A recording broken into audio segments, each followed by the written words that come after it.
Asesinato en el grado 33 del padre Charles Moore. Un poderoso roble derribado, 10 de febrero de 1978. Con las manos apoyadas en el bajo muro del recinto, Jean Cardenal Villot, de 73 años, se quedó mirando a un punto fijo de la fachada de hollín del campanario. Respiró profundamente el aire fresco de la tarde. Era la 1 de la tarde, viernes, el 10º día de febrero de 1978. A 2 días de haber comenzado la cuaresma, con una atmósfera gris y pesada a juego con el tiempo litúrgico y el humor agrio del cardenal. Salió de la terraza y se dirigió a su despacho, sonriendo ligeramente a 2 hombres y una mujer sentados incómodamente en la estrecha de la sala de espera. Con una leve inclinación de cabeza hacia el portero uniformado, que se levantó obedientemente en el momento en que el alto francés volvió a entrar en la secretaría después de fumarse un cigarrillo, Villot comenzó a recorrer el estrecho pasillo y le dijo al joven sacerdote, su secretario capacitándose para diplomático, que llamara para la última cita del día. El cardenal Jean Villot tomó asiento ante el escritorio y esperó con impaciencia. Había pasado tiempo más que suficiente, se aseguró Villot, casi 10 meses, ahora, desde que fue liberado de la odiosa proximidad de su némesis personal. 10 meses desde que Giovanni Vinelli hizo que el Papa lo promoviera a arzobispo de Florencia y luego, en tiempo récord, convenció al Papa de que lo nombrara cardenal. Pues bien, promovetur ut amovetur. El resquicio de esperanza de este particular novarrón era que el cardenal Giovanni Vinelli había sido echado a patadas hacia arriba y ahora estaba lejos de la Secretaría de Estado y de la Santa Sede. Sí, era tiempo, ya era hora. Solo unos minutos más y se acabaría. Villot miró el reloj de su mesa, la 1:15. ¿Dónde estaba el hombre? ¿Le estaba haciendo esperar a propósito? ¿Sospechaba que esto estaba a punto de suceder? No, tonterías. ¿Cómo podía sospechar? Además, el secretario de Estado no había dicho una palabra a nadie, excepto a Casaroli. Y si había 12 áreas en las que Agostino Casaroli destacaba, eran en no pensar nunca por sí mismo y en mantener siempre la boca cerrada. Atributos de oro en el mundo de la diplomacia. Jean Villot consideró que estas cualidades, junto con los celos de Casaroli hacia Benelli, eran razón suficiente para darle el antiguo puesto de Benelli como secretario adjunto de Estado. ¿Dónde estaba? Faltaban menos de 10 minutos para la hora de salida.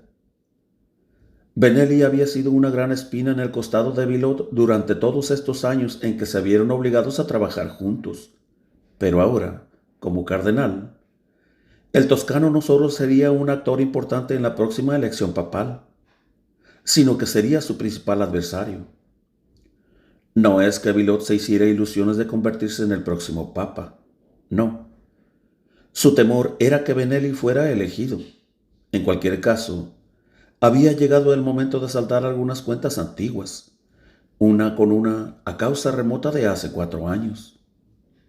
¿Dónde estaba? ¿Dónde estaba el espía personal de Giovanni Benelli en la Secretaría de Estado? La causa próxima para el ajuste de cuentas era la misteriosa visitación apostólica de la Curia romana que llevaba ya 2 años. Esta investigación secreta, planificada y ejecutada independientemente del propio secretario de Estado, estaba bajo la única dirección del arzobispo Edward Gagnon, elegido por Benelli y nombrado por el Papa. Y actualmente las investigaciones del franco-canadiense le habían acercado peligrosamente al aliado más cercano de Villot en el Vaticano, el hombre por el que había luchado duramente para que fuera nombrado prefecto de la Congregación para los Obispos, el cardenal Sebastiano Bayo. Nadie dudaba de que en algún lugar de la evidente monumental colección de archivos de Edward Gagnon se encontraba la razón de la escandalosa y rápida destitución del obispo Aníbal Bunini de la Congregación para el Culto Divino y su promoción a Irán como nuncio. A estas alturas, todo el mundo en la Roma eclesiástica había oído la mordaz afirmación de que Bugnini pertenecía a la masonería italiana. Pero la gota que derramó el vaso del cardenal secretario de Estado fue el inquietante informe de ayer sobre una peligrosa maniobra, literal y figurada, del arzobispo Eduard Gagnon. Villot estaba sentado en su largo escritorio de la sala de conferencias cuando Monseñor Franco Croce entró con la noticia. Se fue del colegio canadiense, informó Croce a su ansioso supervisor, y luego susurró: «Dicen que han entrado en sus habitaciones», y levantó las cejas. Sí, espetó Villot. «Dime algo que no sepa». «Sí», respondió el monseñor, «y creo que su eminencia encontrará esto muy interesante. Su excelencia, el obispo Gagnon, reside ahora en el número 19 de la calle Fratelli Bandiera». «¿Y eso debería parecerme interesante? ¿Por qué?», preguntó Villot, mientras encendía otra apestosa Gauloisie e inhalaba profundamente. «Bueno», continuó Croce lentamente, «parece que el inquisidor visitante ha tomado la habitación justo al lado de nuestro propio don Mario Marini. Eso fue todo». ¿Qué más pruebas necesitaba Villot? Como Benelli ya no estaba para proteger a Marini, se libraría del traidor con un rápido golpe en el cuello, y a través de Croce y otros pocos como él, haría correr la voz a todos los clérigos curiales que valoraran su propia carrera, que evitaran a su amigo colega como la peste. Mario Marini llegó y entró, pero el cardenal Villot no le invitó a sentarse. En su lugar, rápida y de la manera más brusca posible, lo despidió de la Secretaría de Estado y lo declaró persona non grata en la Ciudad del Vaticano. Como técnicamente no era necesario, no se le dio ninguna razón para su despido. La noticia cayó sobre la cabeza y los anchos hombros de Mario como una tonelada de ladrillos romanos y, antes de que pudiera recuperar el aliento, Villot presentó a la hora exminutante una declaración preparada en la que afirmaba que aceptaba la decisión de la Santa Sede de prescindir de sus servicios sin protestar. «Os recuerdo vuestro juramento de obediencia a nuestro Santo Padre, el Papa, y a la Santa Sede», declaró Villot. «Es el propio Santo Padre quien se lo exige. Su Santidad desea que su salida sea amistosa».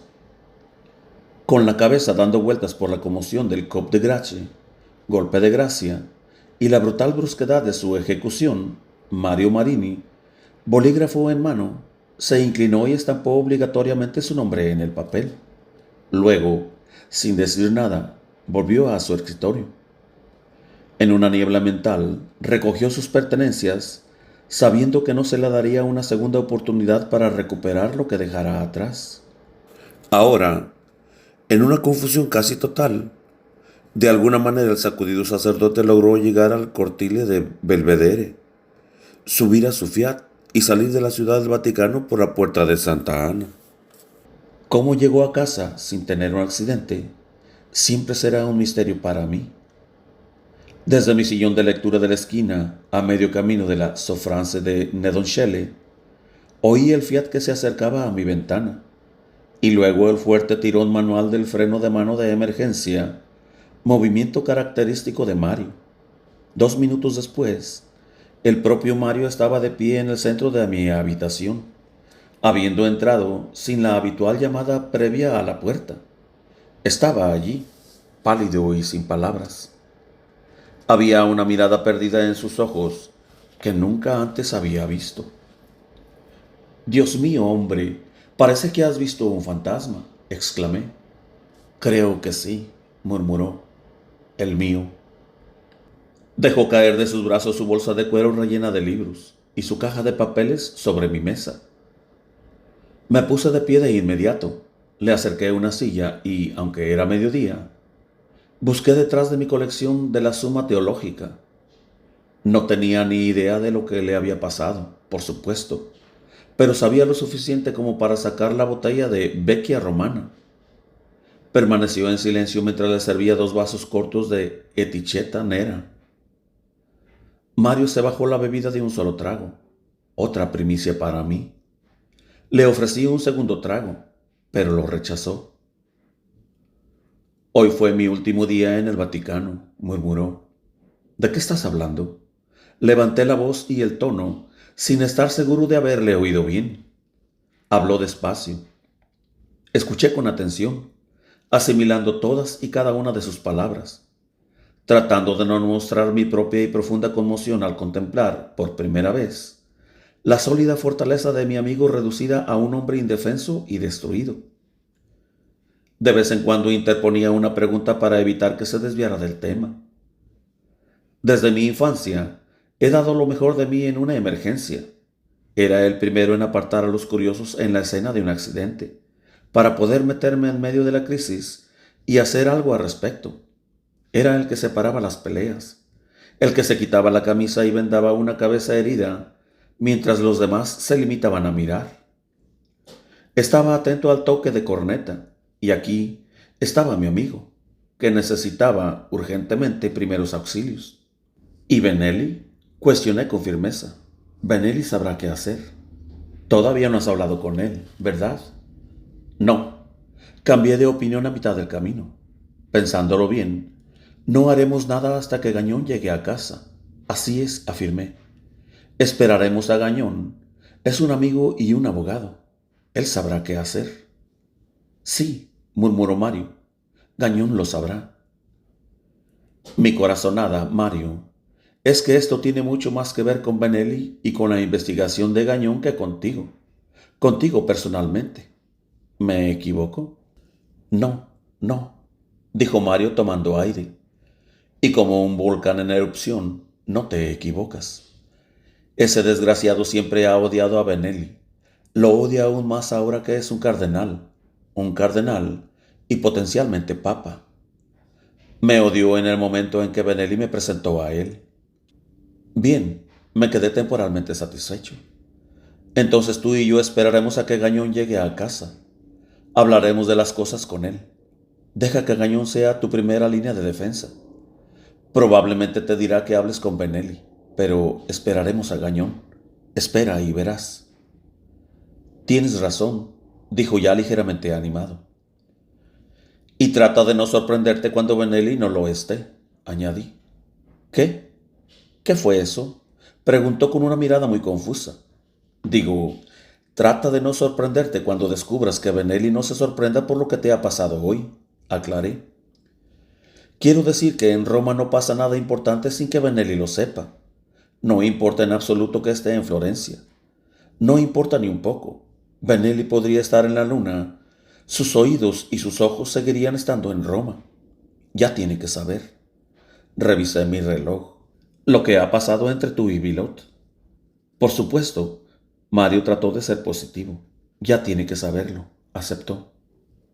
De nuevo, empezó a mencionar algunos detalles de la horrible reunión que había tenido con su antiguo jefe, cuando el timbre de su habitación al lado de la mía sonó. Se levantó de inmediato y se dirigió directamente a la cabina telefónica situada al final del pasillo para responder la llamada. Cuando regresó, 10 minutos después, fue con el primer rayo de esperanza que había visto en sus ojos aquella terrible tarde. Benelli, soltó con voz grave, quiere que vaya a Florencia a verlo. Fantástico. ¿Cuándo? Pregunté con entusiasmo. Me voy mañana por la mañana. Excelente, exclamé. Eso es excelente. Le felicité. Pensé que la del cardenal Benelli sería la primera de una serie de llamadas telefónicas para ofrecer a mi amigo ayuda y apoyo, pero en realidad fue la última. Ni siquiera Donato Squiciriani telefonió. Sin embargo, una hora más o menos después de la llamada de Benelli, oí una conmoción en la calle abajo y me acerqué a la ventana. Era Monseñor Guglielmo Zanoni, que intentaba llegar a la puerta. Se había presentado en persona sin haber llamado antes por teléfono. Le llamé desde la ventana y después de que el FBI italiano de la patrulla Capucci le diera un repaso, el fornido setentón Zanoni, con gafas, sotana raída y todo, fue considerado suficientemente no amenazante para entrar en nuestra moderna ciudadela de Oriente Medio. Una vez dentro del vestíbulo, fui a recibirlo. Evidentemente estaba conmocionado por la emboscada de seguridad. Genial, pensé para mis adentros. Un hombre que necesita sedantes arriba y otro abajo. En cualquier caso, hice todo lo posible por calmarlo y, en una cápsula, intenté explicarle las circunstancias inusuales de la entrada. Desde el momento en que llegó el arzobispo Capucci, cualquier persona desconocida para los israelíes, los sirios o el FBI italiano, todos los cuales están aparcados muy discretamente justo delante de nuestra puerta, declaré con todo el disgusto que pude reunir, es registrada e interrogada antes de que se le permita entrar en el recinto sagrado. Luego acompañé a nuestro invitado sorpresa al ascensor. Monseñor Guglielmo Zanoni era la encarnación de la humildad y la bondad. La mitad de su salario mensual se destinaba a los pobres. No había monedas para las cajas de los pobres. No había cheques para alguna institución benéfica. Zanoni iba personalmente a visitar a los pobres y a los enfermos. Entregaba sobres sellados a los que no podían poner pan en la mesa o pagar el alquiler de ese mes. Supe todo esto por Marina Colonna, propietaria del bar café Saint Ufficio, a un tiro de piedra de donde trabajaba en el Ufficio Informazione. A pesar de lo dura que parecía por fuera, Marina tenía un corazón de mantequilla. En silencio, ella también ayudaba a algunos desafortunados de Roma, especialmente a los ancianos y a los supervivientes solitarios de la Segunda Guerra Mundial. Uno de sus ancianos le habló de las carreras benéficas mensuales de Monseñor Zanoni. Aunque quería y respetaba, y le debía a Mario Marini, también tenía una colección bastante eléctrica de amigos con los que contaba para que me aconsejaran. Pascalina Lenret, la vieja y sabia monja bávara, Esno Samaritiani, el sofisticado romano casado y con hijos, Eduard Gañón, el erudito y valiente, Guglielmo Zanoni, el humilde y santo. Sí, también tenía amigos de mi edad, pero nunca me parecieron tan interesantes como mis amigos mayores. Tampoco podía hablar tan libremente con ninguno de ellos. De hecho, no podía hablar con ninguno de ellos de las cosas más importantes de mi mundo. Asuntos delicados que había prometido a Mario, Gañón, Zanoni y Squicciariani mantener absolutamente para mí. Cuando, por fin, apareció el ascensor y llegamos a la puerta de la habitación de Mario, dejé a Zanoni y a él solos para que hablaran de los desastrosos sucesos del día. Media hora más tarde, dos sólidos golpes en la pared me indicaron que estaba invitado a unirme a ellos. Por supuesto, Zanoni dudó cuando entré y luego obtuvo un ok, asentimiento de Mario para continuar. Como le estaba diciendo a don Mario, se aclaró la garganta. Ciertamente, la antipatía personal entre el cardenal Villot y el cardenal Benelli explica lo que ha ocurrido hoy. El cardenal Villot toma a don Mario por un emisario de Benelli. ¿Emisario de Benelli? Cuestioné el uso de la palabra. Un espía, aclaró Mario. Sí, coincidió Zanoni. Un espía, si quiere. Su eminencia se siente más libre para actuar sin que usted y yo estemos allí para tomar nota. Se volvió y miró a Marini. Cuéntele a Charlie lo que le hizo Villot a usted, le dijo Mario. ¿La asignación? A la congregación para el clero, completó Mario por él. Sí, exactamente, justo el año pasado. ¿Qué hay que contar? Zanoni preguntó retóricamente. Me pidieron que dejara mi puesto. Jefe de personal de la Secretaría de Estado del Vaticano, nada menos, intervino Marini. Sí, continuó Zanoni, en la Secretaría de Estado y aceptar el cargo de secretario adjunto del cardenal Wright, su compatriota. Me miró y sonrió. Un hombre muy bueno, el cardenal Wright, de pensamiento claro y pragmático. Sin que Benelli, su secretario adjunto, supiera nada de la promoción, subrayó Mario. Así que el buen monseñor aquí presente, continuó Mario, eminente canonista y uno de los mejores latinistas del mundo, jefe de personal de toda la Secretaría de Estado, fue relevado de sus responsabilidades en la Secretaría para servir como asistente de un cardenal americano. Pero se olvida, ofreció Zanoni, fue con el conocimiento y la aprobación final del cardenal Benelli. Y se olvida, continuó Mario, que Benelli lo discutió con usted de antemano, y si no hubiera aceptado el traslado, habría luchado para que se quedara donde estaba. Don Mario, dijo y bajó la cabeza, desde el principio voy a donde me mandan. Lo único que digo es que una cosa es decir que lo sabía y otra que lo aprobara. Mario corrigió. Es imposible que Benelli aprobara lo que le hizo Villot, cuando Villot finalmente se lo dijo a él, Monsignori. Mario no estuvo de acuerdo con la interpretación excesivamente caritativa de su invitado sobre las maniobras del año pasado. Villot lo envió a la Congregación para el Clero porque lo consideraba un aliado de Benelli y porque tenía la ventaja en ese momento. La ventaja, repetí. ¿Qué quiere decir con eso? Él sabía que Benelli quería Florencia y el sombrero rojo, y era obvio que Benelli lo había arreglado en privado con el Santo Padre. El Papa Pablo lo vio venir, simplemente afirmó lo inevitable y le dio su bendición. Y, oh, cómo debió de dolerle resignarse a vivir el resto de sus días sin Benelli, su amigo de confianza. El lamento un tanto lacrimoso de Zanoni sonó como una exclamación de un coro griego. Era eso, volvió a intervenir Mario, o dejar que Benelli fuera despedazado y devorado por las hienas voraces al segundo de haber exhalado su último aliento. Dios no lo quiera, dijo Zanoni en voz baja. Y Villot sabía que Benelli no haría nada que pudiera arruinar sus posibilidades de irse a Florencia. No, Villot está empeñado en liberar a la Secretaría de Estado de todo lo relacionado con Benelli. Ayer fue usted, le dijo a Zanoni. Hoy soy yo. No era normal que Mario Marini se compadeciera de sí mismo de esta manera. Me inquietaba verle tan profundamente herido y me inquietaba verle tan vulnerable. Sin embargo, no podía culparle. El mundo, su mundo, le había sido arrancado de cuajo y estaba tirado de espaldas con el aire sacado. Pero, viendo cómo y dónde estaba Mario en ese momento, mi pregunta personal era, ¿cómo y dónde quepo yo en todo esto? Mario me necesitaba fuerte y tranquilo en ese momento. Puse mi cara de mayor confianza para él y para mí. Bueno, comprendo su rabia y su dolor, dijo Zanoni y cerró los ojos fuertemente por un momento. Y comprendo que la injusticia de la despedida le haga querer arremeter, continuó.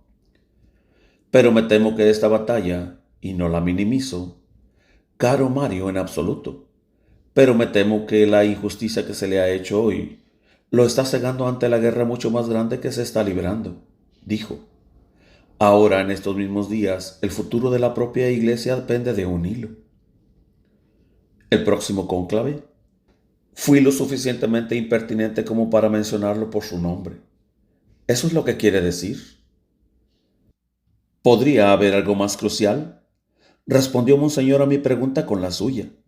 ¿Algo más vital para la Iglesia en este momento de la historia que el cónclave que elige al próximo Papa? Me preguntó. Luego, tras tomarse un momento para sopesar sus palabras, se dirigió a Mario. Obviamente, los cardenales electores deben elegir al hombre adecuado, un hombre de Dios, con fortaleza y valor, para sacar a la Iglesia de Dios de este impío estado de caos. Respiró profundamente. Esto pesa mucho sobre Benelli, día y noche. Se dirigió a Mario. Todos sabemos que el resultado del próximo cónclave es importantísimo para el futuro de la Iglesia. Lo que le ha ocurrido hoy, Mario, ha sido una espada en el corazón. Nunca le había oído llamar a Mario Marini por su nombre de pila hasta hoy. Pero usted, más que nadie, sabe que se trata de mucho más que de usted. Al cardenal Villot nada le gustaría más que Benelli viniera corriendo a rescatarle, para poder acusarle de entrometerse en los asuntos internos de la Secretaría de Estado. Ya sabe cómo una mente perversa puede retorcer y manipular esas cosas en su propio beneficio. No debe dejar que el cardenal Benelli se queme tratando de ayudarle. No ahora, no tan cerca del próximo cónclave. ¿Cree que no lo sé? Mario replicó conteniéndose respetuosamente. Pero tengo que decir, amigo mío, que ahora mismo, con todo lo que me ha pasado hoy, lo último que tengo en la mente es la próxima elección papal. Entonces le sugiero que repriorice, dijo Zanoni con más fuerza y determinación, como nunca antes le había escuchado decir a él. No le pida a Benelli que haga nada que, en este momento crítico, le ponga en conflicto directo con el secretario de Estado, por no hablar de un conflicto con el cardenal Baggio. Oh, gimió Marini, imagine la alegría triunfal de ese negro corazón este día. Baggio también ha tenido su gorda mano en esto. Villot y Baggio. Hace años que estoy en la mira de ese Judas, ese masón traidor. Pondré a Giuseppe Lovina en el caso, dijo, como un hombre que está arando en el mar. Él es uno de los mejores abogados de Roma. Zanoni lanzó una mirada de reprobación a Mario. No pasa nada, respondió Marini a su mirada, como si dijera, Charlie lo sabe. Y lo que yo sabía era precisamente lo que sabían los dos hombres sentados ante mí, lo que sabían los cardenales Giovanni Benelli, Silvio Odi y Pericles Felice.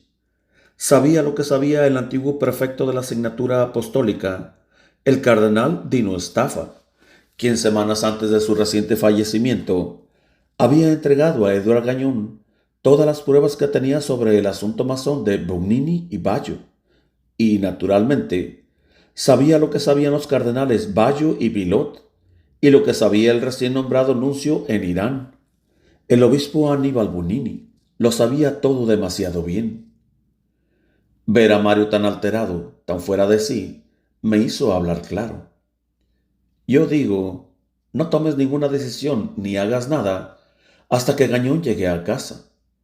Con todo respeto, monseñor Zanoni, me dirigí directamente a él. Le sugiero que usted y yo dejemos a don Mario solo ahora mismo, y luego, dirigiéndose directamente a Mario Marini, y que se acueste, ponga los pies en alto e intente descansar. En cuanto a mí, me encantaría llevar a nuestro buen y leal amigo monseñor Zanoni a su casa, y en el camino de vuelta, volví a mirar a Mario.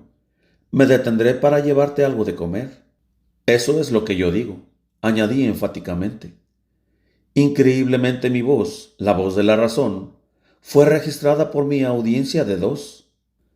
Apenas regresé de llevar a Zanoni en su casa y le entregué a Mario Marini un calzoni especialmente hecho y una pequeña botella de Montepulciano, oí ruidos agitados abajo en la calle. Una vez más, el arzobispo Gagnon estaba intentando desesperadamente lo imposible: meter su enorme Fiat Mirafoir en un estacionamiento diseñado para un Fiat 500. Me apresuré a ayudarle a estacionarse y a sacar del carro lo que tuviera que llevar a la casa. Siempre había una caja de algo. Por supuesto, lo primero que tenía en mente era contarle la noticia de Mario. Hoy, el canadiense de 58 años parecía especialmente fatigado, no agotado, pero ciertamente desgastado. Incluso sus gafas parecían inadecuadas para su rostro normalmente lleno y fuerte. Descansaban demasiado abajo en su nariz. Edward Gagnon había pasado toda la tarde en San Calixto de Trastevere.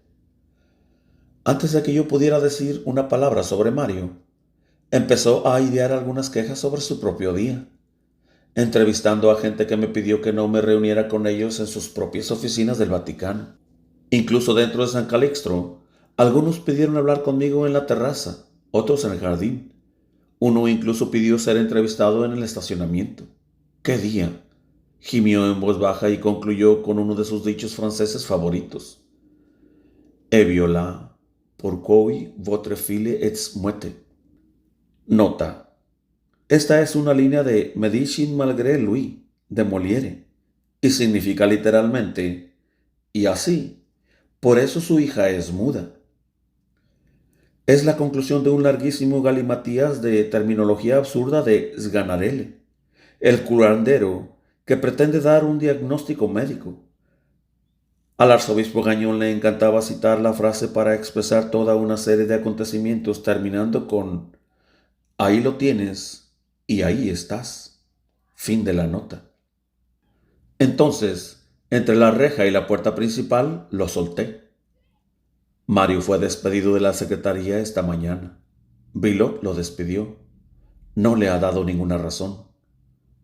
Gañón dejó de caminar, levantó la cabeza y enderezó la espalda. «¿Cómo se lo está tomando?», me preguntó. «Supongo que no se lo está tomando a la ligera». «Duro», respondí. «Vamos», ordenó animado. «¿Ha hablado con Benelli?». Le dije a Gañón que, efectivamente, Benelli había llamado a Mario y le había invitado a Florencia. «Planea irse a Florencia por la mañana», informé. Gañón y yo entramos en la habitación de Mario y lo encontramos en su escritorio. La preocupación se reflejaba en su rostro. Había estado escribiendo en un cuaderno que cerró cuando nos sentamos en las únicas sillas disponibles. En lugar de escuchar el relato del despido de Bilot por cuarta o era la 14ª vez, me excusé y me fui al piso de abajo, a la capilla, y ofrecí misa que aún no había podido celebrar debido al inesperado bombazo. Cuando volví a la 3ª planta, 40 minutos después, llegué a tiempo para escuchar algunos detalles rezagados de la sesión de preguntas y respuestas de Gañón y Marini. «Benelli es un hombre amable», decía Gañón, «sin duda alguna, pero puede estar seguro de que no lo ha llamado por teléfono para invitarlo a Florencia como un simple acto de amabilidad. No, quiere saber exactamente qué transpiró entre usted y Bilot, y quiere oírlo directamente de sus labios. Es imperativo que le cuente completa y sinceramente lo que ocurrió. No es que no le va a decir la verdad». Gañón movió la cabeza en sentido negativo. «No me refiero a eso». Trató de aclarar. «Me refiero a que sopese cuidadosamente sus palabras. Usted conoce la memoria de Benelli. Si tiene que citarle, y lo hará, será palabra por palabra. Sabe lo que digo, Mario. Lo conoce mejor que nadie. Es imprescindible que oiga toda la historia», repitió, «y cuanto antes». «Me voy mañana a primera hora». Mario pareció protestar un poco, como preguntando, «¿Cuánto más rápido lo quiere?». «Solo Dios sabe cuántas versiones ha escuchado ya», suspiró Gañón, mientras comprobaba su reloj. «Y ha pasado solo hace unas horas. La mentira y la desinformación son el laberinto del enemigo». «Cierto, seguro», murmuró Mario.